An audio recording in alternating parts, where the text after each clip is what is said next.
Nigeria's democratic journey has once again come under intense scrutiny, from persistent concerns about voter apathy to the credibility of electoral technology. Questions about transparency and accountability remain at the forefront of national discourse. In the last general elections, the performance of electoral body INEC, particularly the challenges surrounding the iRev portal, reignited debates about institutional preparedness and electoral integrity. For many Nigerians, especially young voters who turned out in unprecedented numbers, the gap between reform expectations and electoral realities has deepened skepticism about whether their votes truly count. Meanwhile, the recent signing into law of the Electoral Act has continued to elicit criticism. One civil society group, Fix Politics Initiative, says the law weakens real-time transmission of results and is a step backward for Nigeria. It's calling calmly but firmly for the law to be rescinded. Whether that is possible is what we're going to find out. Joining me now is the Executive Director of Fix Politics Initiative, Anthony Ubani. Anthony, glad to have you join me. Thank you very much indeed. Yeah. Fix it, hashtag Fix It Politics. Give us an overview of this vision before we start breaking this down into parts. Well, Fix Politics is a research-based, citizens-led organization. Our theory of change is what we call the triangular pillars of democracy. And very simple, to break it down in a way that viewers watching from home will understand. We believe that the main reason that we're not having good governance is because our politics is broken, not just in Nigeria, but all over Africa. To fix politics, you need three basic things to be in place for politics to work effectively. The first one, which is the first pillar of our organization, is to ensure that the citizens are engaged, they're educated, they're empowered, and they're enlightened. In other words, put it simply, we're saying that citizens have to be active. They have to be actively engaged. When citizens are passive in their country, in their democracy, then politics become broken because there's no accountability. And so politicians just roam wild. The second pillar is what we call values-based leadership. We are trying to cultivate, we are trying to build, we are trying to train a new class, a new generation of values-based leaders who will be able to lead with character, competence, and capacity. Now, these three C's are essential for any effective leadership, particularly in the public service. So we're trying to achieve this with a school we've set up that is called the School of Politics, Policy, and Governance, SPPG for short. I'm sure you've heard it. Good. And the third and final pillar is a reform pillar. And that is where we work to ensure that our constitution, electoral systems, and politics are able to receive effective reforms where we're able to build strong institutions, not strong men, strong institutions that will be able to stand and hold democracy together. That is the foundation. That is the principle behind Fix Politics. Like I said, this is a research that our founder, Dr. Biagle Ezekwesili, was able to come up with when she went for a fellowship at the Robert Bosch Academy in Germany, because she was concerned about the perennial underdevelopment in the economies of African countries. And so she decided to go and take a look at this and see what could really be the cause. Why countries in the West are prospering, countries in Africa are going backwards. And the outcome of that research was clear: politics. Fix politics. If you don't fix politics, you can't make any progress. I remember talking about the first one. I remember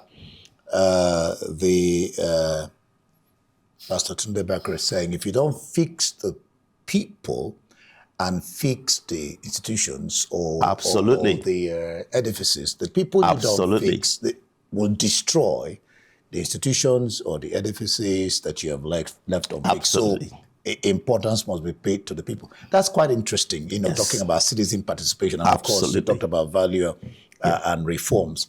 When you say restructure Nigeria's political landscape by transitioning from a ruler mentality to servant leadership, paint a picture of what the structure is now, and then what restructuring will exactly mean. It doesn't take it's not a rocket science. The average person on the streets can define what the current leadership we have is all about right now. You talk about servant leadership. It means you come into power on the basis of serving the people. You come into power to serve the people, to build your country.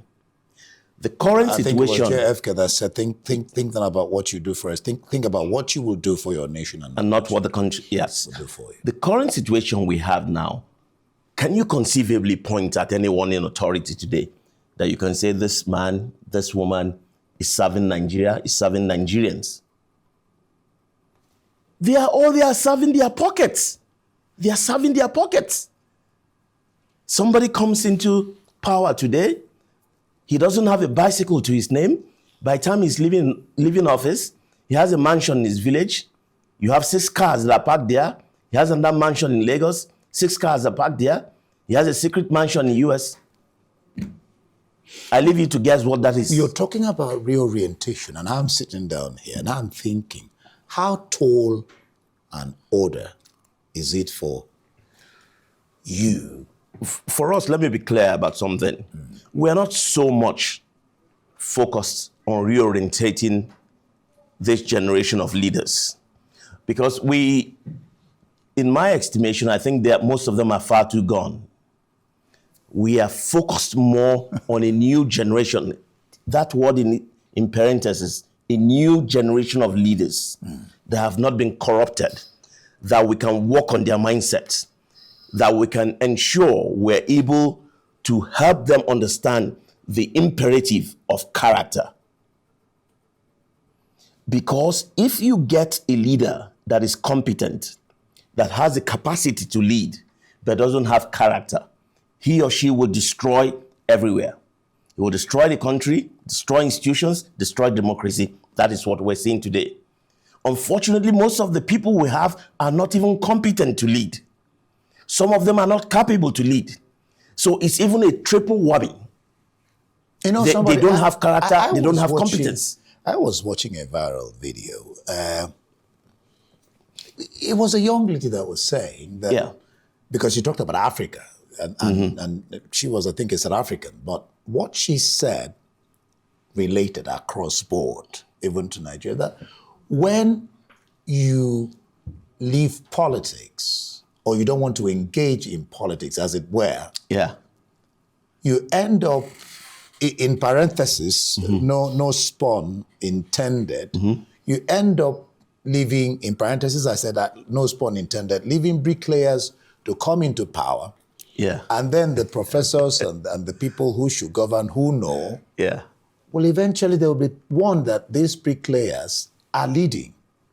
I don't know whether you get my point. I think it was Plato who made the point that when you take no interest in politics, when you ignore politics, the punishment you have for that is that you have your inferiors leading you. Is that not what we have in Nigeria today? This country has some of the most educated, some of the most enlightened people on earth. Just go to the United States, go to Germany, go to England, go anywhere you want. Some of the best engineers, some of the best doctors, the best of everything you will see are Nigerians. But in their own country, what do you have? What do you have? Okay, let me take you up on this. 2 questions at a go. So when you say data-driven governance and data is the new oil, that's what fixed politics is saying. That's right. I'd like you to break it down for a clearer perception of what you mean and take this in your stride. You are heavy on criticizing the Nigerian Senate for not making electronic transmission of results. I just finished discussing with the National Secretary, I don't know whether you watched, of the APC. Yes. Not making electronic transmission of results mandatory, labeling it a strategy to steal the 2027 elections, and you are touting electoral integrity also. Address those two. I'm happy you asked that question. First of all, we didn't accuse anyone of trying to steal the 2027 election. But to your point, when we say we're data-driven, we're research-based. In fixed politics, we have a saying that in God we trust. Every other person, bring your data. What that simply means is that we are not in the business of parroting ideas, parroting things people say, gossips and whatever. Whatever you see us say, whatever you see us do, be very, very sure that we've done our homework, we've done our research, the facts are clear, the numbers are clear, the data is clear before we say it and before we do it. That is a cardinal principle of fixed politics. We just don't see anything until we have examined, investigated, interrogated, and sure that this is pure fact. This is truth. What you're saying can be verified and confirmed. If you are honest and you look at it, you will find that this is truth, this is facts. And that is why we say we're research-based, we're data-driven. That's very, very important to us. And we're an organization that is bottom-up. We're citizens-led. So what do you have against the current electoral law, the signed into law as it is? What do you have against it? What particularly do you have against it? Let me start by saying our demand is for real-time electoral electronic transmission of results from the polling units that is made mandatory and non-negotiable. Let me repeat that. Mandatory and non-negotiable. Now, our issue is this. The law they have passed, take note that nobody has seen that law. We just saw the president signing something. We haven't seen what he has signed. I don't know of any Nigerian that can come out and say, this is the law. They've seen it. We still haven't seen it. But from the information in the public place, we understand that real time has been compromised. And that is the point that immediately the elections are over, the results are entered in the form EC8A, electorates are there, party agents are there, election observers are there, INEC officials are there.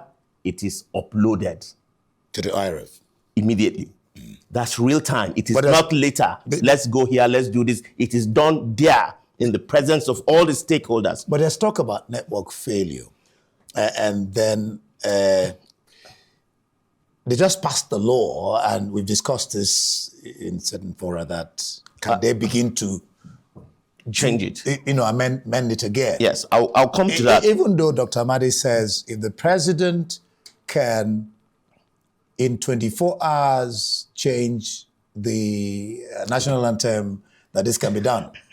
I mean, we've seen the president act with amazing speed on 3 occasions. The national anthem you talked about, when the Police Act was changed in order to allow the outgoing Inspector General of Police to come in and serve an extra term. And in this instance, when this electoral reform bill was signed, those are 3 occasions in the life of this presidency we have seen him act with amazing speed. But to your first question, let me go back to it. I've told you about the real-time principle, which we hear has been compromised. The second thing is the mandatory clause that should be there. For electronic transmission of election results from polling units to be effective and for the integrity to be maintained, you have to make it mandatory. So when the law adds an additional clause and says, if network fails, then they will fall back to Form EC8A as the primary source of election results. That means you have brought in discretion. You have brought in the human angle. And if you know Nigeria just half as much as I know it, you don't need anybody to tell you that networks will fail, because that is what is intended. So they will now fall back to that Form EC8A. And then, do away discretion and then anything exactly anything, and I leave it to imagination, can then happen. As good as mine. So even though you have electronic transmission on paper, they have already violated it with that clause. So we are saying that electronic transmission of election results from the polling units must have two principles to make it effective.